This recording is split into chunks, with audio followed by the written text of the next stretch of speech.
లోకానుసారమైన జీవితాన్ని జీవిస్తూ లేదా దేవుని వాక్యానికి వ్యతిరేకమైన జీవితాన్ని జీవిస్తున్న సమయంలో, అది దైవజనులు కావచ్చు, పెద్దలు కావచ్చు, దేవుని మార్గములో నడుస్తున్న వారు మనల్ని గద్దించినప్పుడంట, ఆ గద్దింపు మనకు ఎలాంటిదంటే తైలాభిషేకం లాంటిదంట. హల్లెలూయా.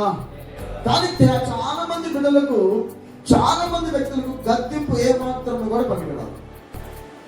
గద్దింపు, నీవు సరిగా లేవు, నీ మార్గం సరిగా లేదు, నీ మాటలు సరిగా లేదు, నీ ప్రవర్తన సరిగా లేదు, నీవు సరి చేసుకో అని ఎవరైనా మనల్ని కానీ చెబితే మనం ఏం చేస్తాం? చాలా చెప్పింది వాళ్ళు వచ్చి చెప్పడానికి. కానీ ప్రభువు జ్ఞాపకం చేస్తున్నమాట, ఎవరైనాను నిన్ను గద్దించింది కదా. ఏమంటాడండి? ఎవరైనా నిన్ను గద్దించిన ఎడల ఆ గద్దించుట మనకు తైలాభిషేకం అంట. అంటే మన మీదకి ఆయన అభిషేకం వస్తుందంట. ఆ గద్దింపునకు మనం లోబడినప్పుడు, దేవుడు గద్దించగా, దైవజనుడు గద్దించగా, దైవజనుడు గద్దించాడు అనుకోండి, నువ్వు సరిగా లేదు గద్దిస్తే రేపు వాడికి నీ చర్చకు రా. హల్లెలూయా.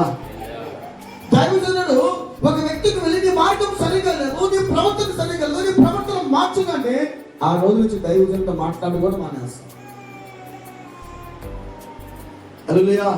కానీ ప్రభువు జ్ఞాపకం చేస్తున్న మాట, గద్దించుట నాకు, మరి కీర్తన భక్తుల ద్వారా జ్ఞాపకం చేస్తున్న మాట, నాకు తైలాభిషేకము, నేను అట్టి అభిషేకమును తోసివేయుకుందును గాక అని.